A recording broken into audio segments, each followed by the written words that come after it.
não consegue ficar perto de Jesus. Depois que Jesus dá uma lição em Pedro, Pedro arranca uma espada da cintura, tenta cortar a cabeça de um soldado, ele erra e acerta a orelha. Mesmo assim, Jesus faz um milagre naquele momento, recuperando a orelha do soldado e dizendo: Pedro, se eu precisasse de guarda-costas, não seria você. Anjos desceriam do céu para me socorrer. É chegada a hora. Jesus é arrancado dali, levado para Caifás. Caifás envia para Anás. Fazem perguntas: se você tem o seu rosto, cospem nele. E Jesus, em silêncio, suporta seu flagelo. Até que depois desse momento, Jesus é levado para que seja julgado por um tribunal romano. Porque Anás e Caifás só podiam fazer com Jesus um julgamento religioso. Como não podiam matar Jesus, porque isso seria a lei daquele tempo, precisava arrumar uma acusação legal diante da justiça romana. E encontraram a acusação. Falaram que Jesus dizia para todo mundo que era o rei dos judeus. E isso oprimiria o reino de Roma. Poderia criar uma cisão no reino de Roma, uma rebelião. Levam Jesus para Pôncio Pilatos. Pôncio Pilatos, depois de meia dúzia de conversas com Jesus, ele era um cônsul. Afinal de contas, era um embaixador, era um homem que entendia de lei, era um homem intelectual. Meia dúzia de palavras com Jesus e pronto. Jesus convenceu ele de que ele não era tudo aquilo que falava. Tem acontecido isso comigo nesses dias. Hein? Depois de apanhar bastante, me deram a oportunidade de falar na imprensa, na televisão. Depois de 3 programas de televisão, mudou a cara do Brasil acerca da minha pessoa. Porque pessoas intelectuais pararam para ouvir e viram. E mentiras caem por terra quando a verdade aparece. Teve um dos entrevistadores, eu não vou dizer o nome, foram 3, se eu dizer o nome fica ruim, mas quando terminou, ele veio e me deu um beijo e disse: você me convenceu. Se você me convenceu, você convence qualquer pessoa. Eu tenho até medo de ir na sua igreja e acabar me convertendo lá, pela pregação da palavra. Pôncio Pilatos tenta encontrar um subterfúgio. Ao invés de matar Jesus, que estavam com sangue nos olhos com Jesus, ele promove um massacre do corpo de Jesus. Jesus é levado para o alpendre da sua casa. Ou melhor, do lado de fora do alpendre havia uma mini praça dentro do palácio onde Pôncio Pilatos morava. E ali naquele espaço colocaram um tronco, amarraram Jesus pelas mãos, deixaram ele seminu. E 2 soldados pretorianos começam um flagelo que resultou em quase 500 cortes nas costas de Jesus. Foram 39 chibatadas. Uma quarentena de açoites menos 1. 39 chibatadas com um chicote chamado azorrague.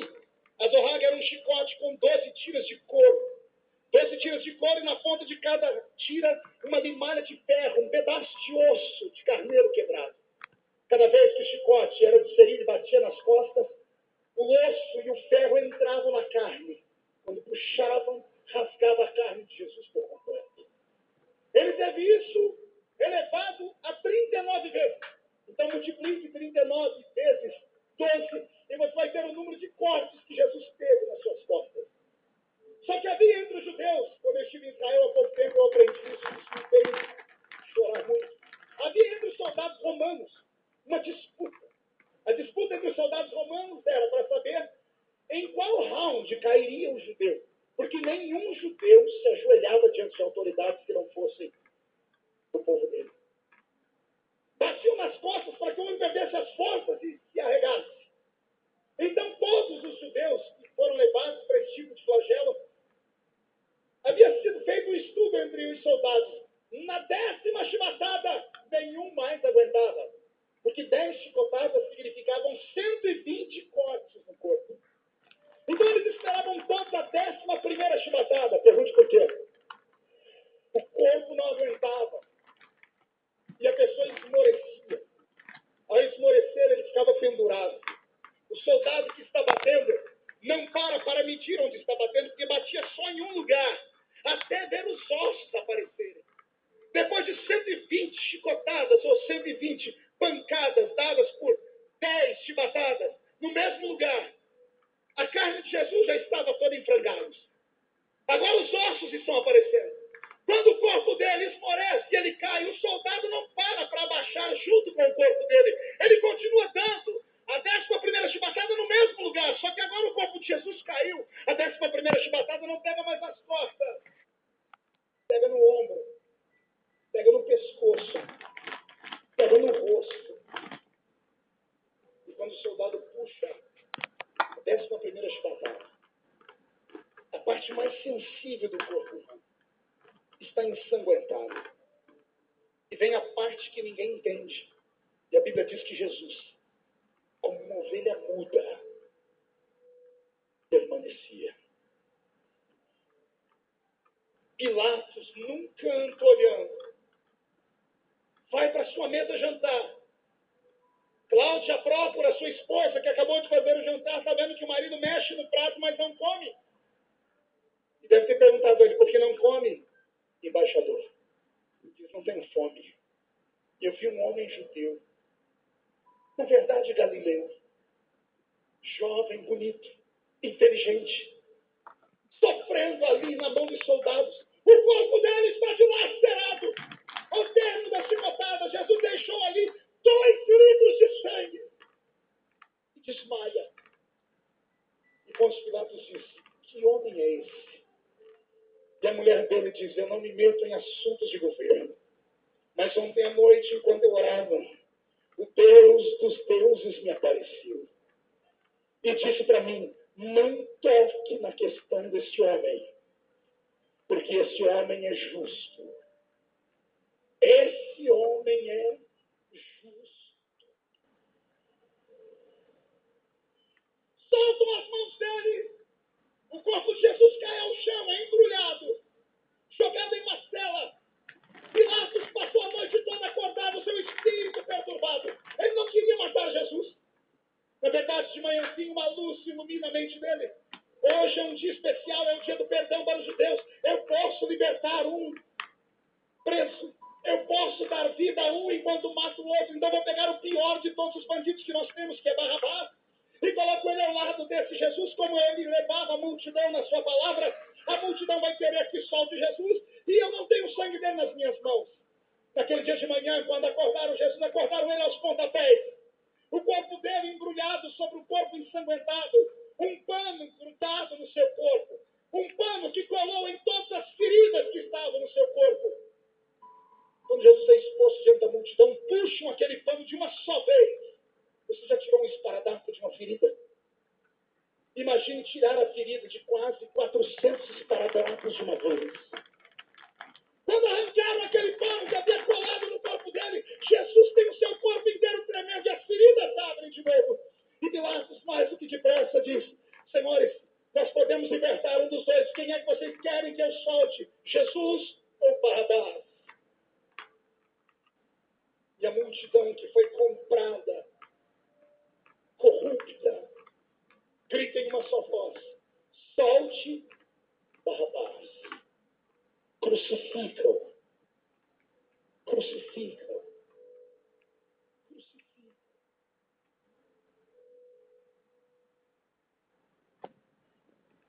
Pilatos lava as mãos. Seja feito o que vocês querem. O corpo de Jesus é arrastado, colocado na mão de ferozes guardas pretorianos que eram amantes da tortura. Eles pegam um patíbulo da cruz, que era a parte onde se colocava as mãos, e deixam preparados no canto. Começam a preparar o corpo de Jesus com cortejo de horror. Pegam uma coroa de espinhos e dizem, já que você é rei, eis aí a sua coroa. Fincam na cabeça de Jesus uma coroa com espinhos que chegavam a ter de 11 a 12 centímetros de tamanho. Espinhos capazes de vazar uma madeira de acácia, a madeira usada para fazer a arca da aliança. Fincam aquela coroa na cabeça de Jesus. Cospem nele. Arrancam a sua roupa. O pano já havia arrancado. A roupa que é colocada sobre nesse momento é arrancada também e ele fica seminu. Mas bem seminu. Ele é exposto à vergonha. As pessoas pegam um patíbulo da cruz e colocam nos seus ombros. E começa a via da crucificação. Se um dia você for em Jerusalém, vá na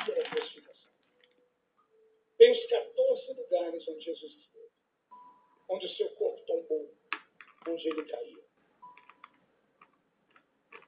As pessoas que deveriam amá-lo, lutar por ele, gritar por ele, não fizeram. Aqueles que ele curou, alimentou, podiam ter feito alguma coisa naquele momento, mas não fizeram. E ele solitário andou por aquela via, caindo, capengando, se levantando, até que encontram no meio do caminho um sirineu. O sirineu é obrigado a ajudar Jesus a carregar a cruz. A forma de Jesus dizer a mim e a você, quando a cruz estiver pesada e cair no chão, vai ter alguém para te ajudar. Mas vem o recado, é doloroso, mas é verdadeiro. Nem sempre será aquele que você espera. Geralmente, a ajuda vem de onde você não espera. Geralmente, Deus vai levantar um estrangeiro para te ajudar. Recebe essa profecia? A sua luta, você não vai passar sozinha.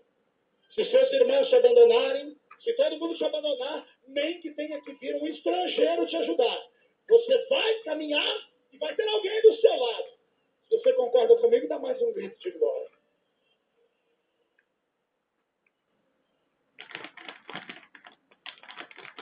Estamos no Gólgota. E o vento sopra. O astro rei que brilha no céu olha para a terra e nesse dia ele se envergonha. Até que daqui a alguns minutos ele vai se esconder num canto do mundo. Os pássaros deixam de voar. A terra começa a se regurgitar até que daqui a alguns minutos, algumas horas na frente, ela vai provocar um terremoto. Mas quando Jesus é colocado no alto daquela montanha, o patíbulo da cruz arrancado dos seus ombros, é colocado a haste principal e uma cruz pesadíssima, fincada no chão, ou antes de ser fincada no chão, deitado no chão, se transforma numa espécie de cama de casca, ou cama de tortura, e Jesus é colocado ali. Primeiro colocam a sua mão esquerda e ficam ela com um prego gigante. O outro braço, quando vão colocar, é um pouco mais difícil. Pergunte por quê? A cruz não era dele. A cruz era de Barrabás. E Barrabás era um homem varrão. Barrabás, nascido na região de Caríades, lá na terra do Cariotes Judas, era um homem com um corpo gigantesco. A cruz era feita 5 dias antes, sob medida. Era perfurado um buraquinho nela para facilitar a entrada do prego. O primeiro prego deu certo, o segundo não dava, porque o braço de Jesus era curto e puxam o braço dele, esticam até quase desconjuntarem os seus ombros. E aí sim fincam a sua mão. Por isso amarram os seus braços, como aparece nos filmes, para que o corpo dele não se rasgue, as mãos dele caia. Os pés são um problema. Não se prendiam os pés em linha reta, o homem não ficava ereto. Eles se inclinavam a perna do homem 45 graus, além do normal, viravam para a esquerda ou para a direita e fincaram os 2 pés com um prego só naquela cruz. E depois um novo prego para segurar os 2 de uma só vez. 5 homens levantam a cruz. Quando soltam o peso do corpo de Jesus com a cruz dentro daquele buraco, o impacto no chão faz o corpo de Jesus vir à frente, sua mão se rasga, ele não cai porque está ali amarrado. Os omoplatas apertam o seu pulmão e ele não tem como respirar. Estude isso e você vai ver qualquer pessoa que estudou com afinco dizer: a morte de Jesus levaria apenas 15 minutos. Da hora em que ele foi colocado na haste da cruz e o corpo pendeu 15 minutos para morrer. Mas levou horas. Vou perguntar o porquê? Não, isso é muito sério, eu só falo se todo mundo perguntar. Jesus conhecia a lei do sacrifício. E a lei do sacrifício dizia que carne sacrificada não podia ter sangue coagulado. O sangue tinha que ser limpo. Não podia destroncar o pescoço da vítima. Não podia ser carne sufocada. E como a carne dele não pode ser sufocada, e ele sabe que o sacrifício tem que ser perfeito, Jesus de Nazaré, o meu Cristo, quem eu amo, está aqui nessa noite. Ele arruma força naqueles dedos que estão livres e segura na cabeça do prego. E arruma força onde não tem. E traz o corpo dele para isso, todos os seus tendões quase se rasgam. As suas costas, que estão abertas por mais de 400 cortes, encontram uma cruz, uma madeira que não era lavrada, cheia de ferpas e barbas que entram nas feridas. E Jesus sente dores que nenhum de nós jamais imaginaríamos sentir. E mesmo assim, ele não abre a sua boca.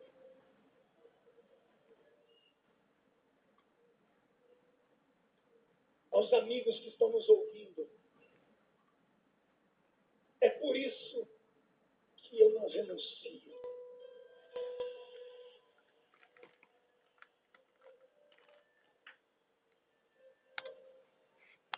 É por isso que nós estamos aqui. Vocês não entendem as nossas loucuras, os nossos gritos. Debocham das nossas rodadinhas, debocham das nossas coreografias, debocham dos nossos aleluias e dos nossos gritos. Mas fique tranquilo, quanto mais vocês colocam a gente na mídia, a gente não se envergonha disso. Porque nós não somos pautados pela mídia. Não sou pautado por artistas.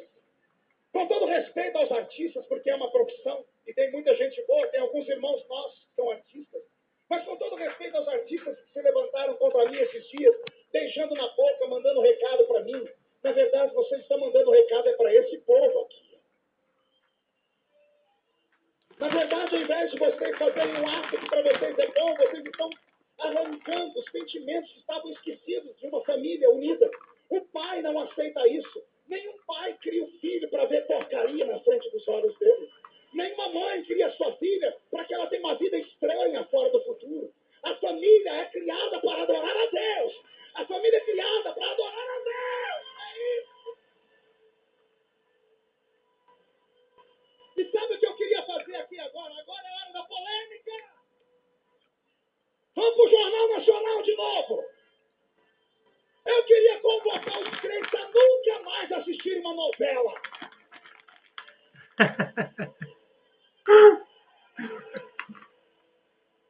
Sabe quando é que eles vão sentir o peso da nossa fé? É quando pararem de vender jornais para crente. Quando nós pararmos de comprar jornal, pararmos de comprar revista, pararmos de assistir televisão, pararmos de comprar os produtos que eles usam para praticar essas imoralidades. Esses homens só sentem o peso no bolso. É hora de reagir!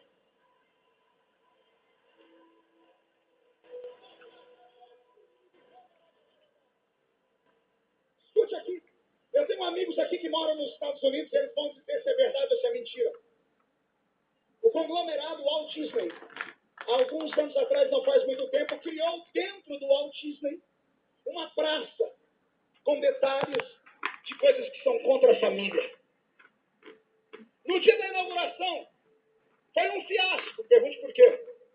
Só falo se todo mundo perguntar por quê. As famílias cristãs americanas, eu não estou falando crentes, estou falando cristãs, boicotaram, foram para frente da Disney, fizeram um cordão e não deixaram ninguém entrar. Se eu não entender, vou repetir. Fizeram um cordão na entrada, ninguém entra. Um dia, 2 dias, 3 dias, no 4º dia acabou. Foram lá e desmontaram aquele negócio. Lá é um lugar de família. Família! Família é a base da sociedade. Família é a base da existência. Antes do Estado está a sociedade. E antes de haver Estado e sociedade, já havia família. E antes de haver a família, havia um homem. Deus disse, farei para você uma mulher. E os dois juntos darão crescimento à humanidade.